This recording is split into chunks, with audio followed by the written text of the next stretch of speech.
পর্যটন শান্তির সোপান প্রতিপাদ্যে উদযাপন করা হয়েছে বিশ্ব পর্যটন দিবস 2024। দিবসটি উপলক্ষে বর্ণাঢ্য র্যালি ও আলোচনা সভা করেছে বেসামরিক বিমান পরিবহন ও পর্যটন মন্ত্রণালয়।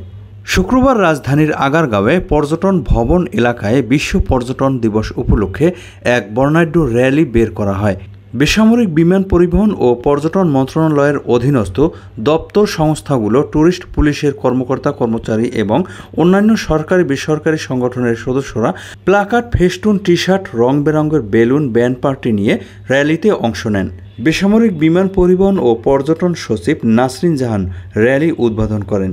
র্যালিটি বিভিন্ন সড়ক প্রদক্ষিণ করে পর্যটন ভবনের সামনে এসে শেষ হয়। এরপর ভবনের শৈলপ্রপাত হলে বিশ্ব পর্যটন দিবসের গুরুত্ব ও তাৎপর্য তুলে ধরে আলোচনা সভা অনুষ্ঠিত হয়। শোভাযাত্রায় আরও উপস্থিত ছিলেন জনপ্রশাসন মন্ত্রণালয়ের সিনিয়র সচিব ডক্টর মোহাম্মদ মোখলেস উর রহমান, বাংলাদেশ বেসামরিক বিমান চলাচল কর্তৃপক্ষের chairman air vice marshal Mohammad Manjur Kabir Bhuiyan, Bangladesh পর্যটন কর্পোরেশনের chairman AKM Aftab Hossain Pramanik, Bangladesh tourism বোর্ডের প্রধান নির্বাহী কর্মকর্তা জনাব আবু তাহের মোহাম্মদ জাবের, ট্যুরিস্ট পুলিশের DIG মোহাম্মদ সাখাওয়াত হোসেন প্রমুখ। আমি শুরু থেকেই যে শপথটা প্রতিদিন নিজের সাথে নেই, যেন আজকের দিনে আমার দ্বারা কিছু মানুষ উপকৃত হয়, আজকের দিনে আমার কিছু কাজে সহজ হয়ে যায়। আমি সহজ করে ভাবতে ভালোবাসি। সব জায়গায় চেঞ্জ হবে, আপনারা করেন, ঠান্ডা মাথায় করেন।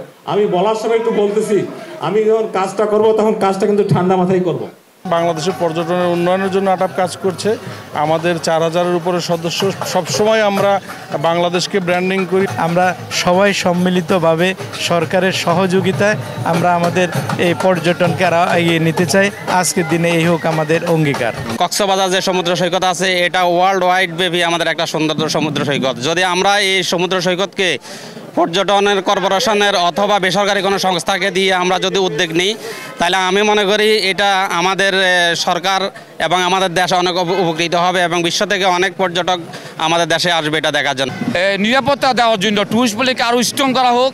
সাথে সাথে আমরা যারা ট্যুরিজম কর্মী আছি, ট্যুরিজম রিলেটেড স্টেক হোল্ডার আছে, তাদেরকে সকলকে নিয়ে তাদেরকে একটা যৌথ কমিশন করে কীভাবে আরও এই গ্যাসদের নিরাপত্তা দেওয়া যায়, ট্যুরিস্ট স্পটগুলি নিরাপত্তা দেওয়া যায়, তার জন্য যথাযথ ব্যবস্থা নেবেন।